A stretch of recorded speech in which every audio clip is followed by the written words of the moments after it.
साथियों, हमारी भावी पीढ़ी और उसका नव निर्माण। वाङ्मय 63 पृष्ठ 1.72। लेखक पंडित श्री राम शर्मा आचार्य आपको पढ़कर सुनाते हैं। बच्चों का नैतिक विकास। आचरण के लिए समाज निर्धारित नियमों के अनुसार चलना ही नैतिकता माना जाता है। अतः विभिन्न समाज द्वारा आचरण के लिए निर्धारित विभिन्न नियमों के अनुसार नैतिकता के स्वरूप में कुछ भेद पाया जा सकता है। इस प्रकार एक ही समाज के विभिन्न वर्गों की नैतिकता के स्वरूप में भी विभेद पाया जा सकता है। अच्छे तथा बुरे व्यवहार संबंधी किसी वर्ग के विचार के अनुसार ही यह निर्णय किया जा सकता है कि उस वर्ग के व्यक्तियों के लिए नैतिक व्यवहार क्या है।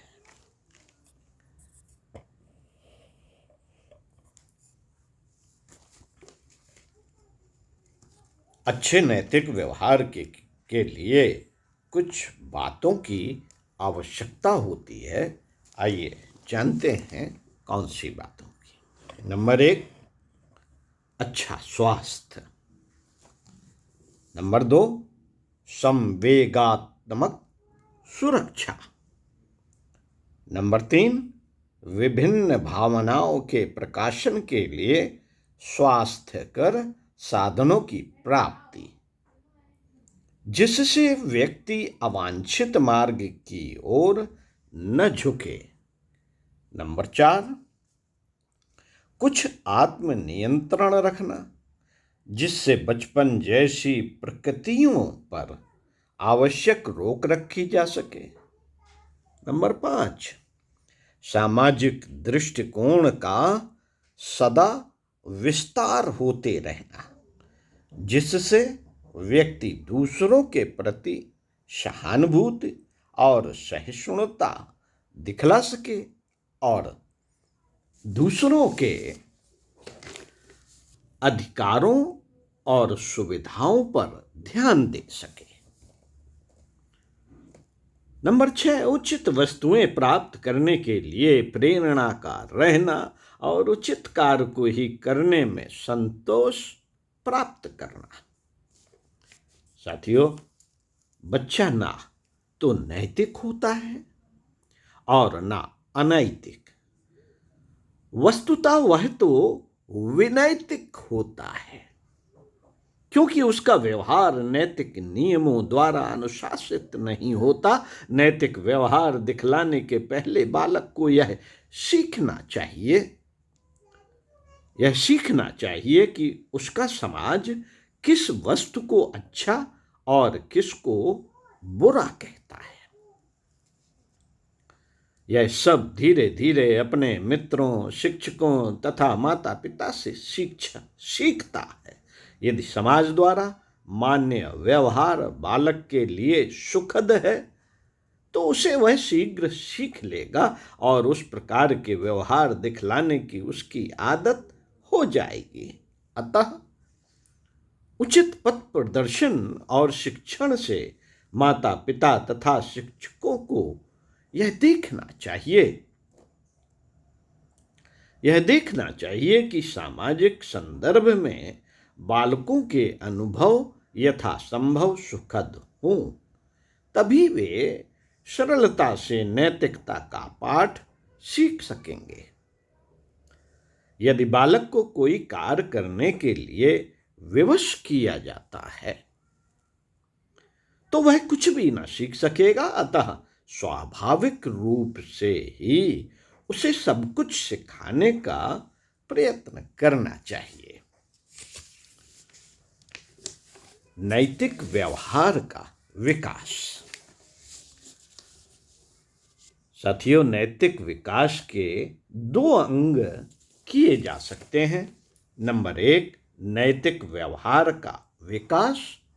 नंबर 2, नैतिक प्रत्यय का विकास।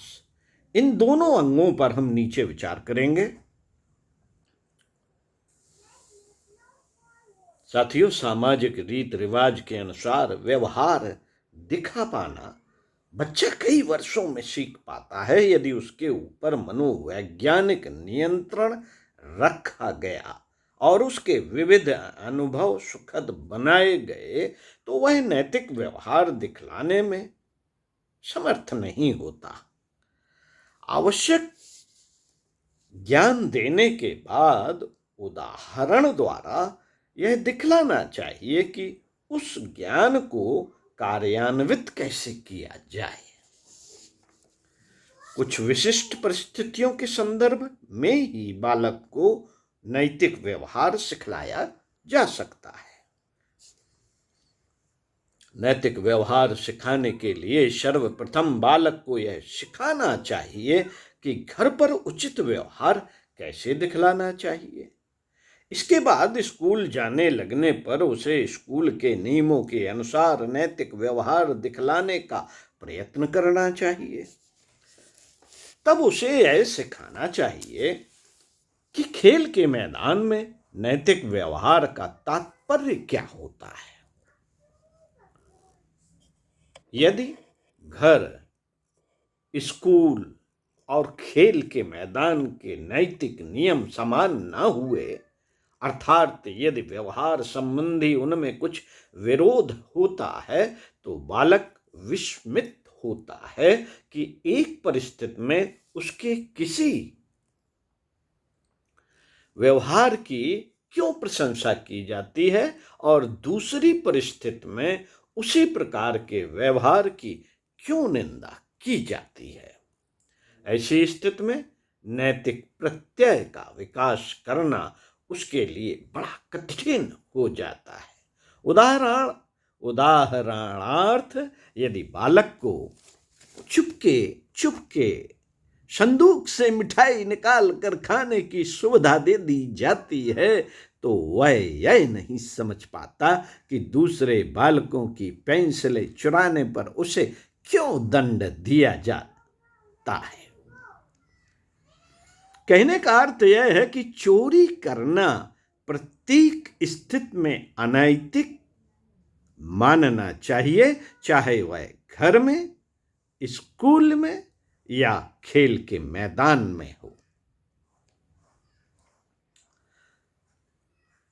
साथियों, नैतिक व्यवहार का सीखना संयोग पर नहीं छोड़ा जा सकता और ना इसे बालक के प्रत्यय और भूल संबंधी अनुभवों पर ही छोड़ा जा सकता है। बालक को नैतिक व्यवहार सिखलाने के लिए 4 प्रमुख सिद्धांतों पर विशेष ध्यान देना चाहिए। नंबर 1,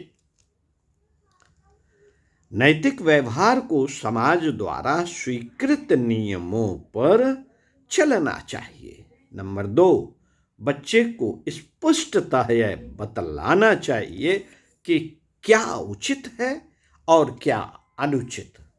नंबर 3, समझने योग्य हो जाने पर बालक को यह बतलाना चाहिए कि कुछ बातें ठीक मानी जाती हैं और दूसरी गलत। नंबर 4, बच्चों के पथ प्रदर्शन का भार जिनके ऊपर है उन्हें यह देखना चाहिए कि उचित व्यवहार के साथ बच्चों को सुखद अनुभव मिलते हैं और अनैतिक व्यवहार के साथ दुखद अनुभव मिलते हैं। अर्थात नैतिक व्यवहार पर बच्चे को पुरस्कार देना चाहिए अथवा उसकी प्रशंसा करनी चाहिए और अनैतिक व्यवहार पर उसे दंड देना अथवा उसकी निंदा करनी चाहिए। साथियों, इसी क्रम में आपको इसी पुस्तक से बच्चों का नैतिक विकास के बारे में अगले वीडियो में पढ़कर सुनाइए। सुनते रहिए कुछ अच्छा और पढ़ते रहिए कुछ अच्छा। स्वाध्याय, सत्संग, चिंतन, मनन का क्रम बनाए रखिए। साथियों, अपने बच्चों में नैतिकता का विकास कीजिए। ओम शांति।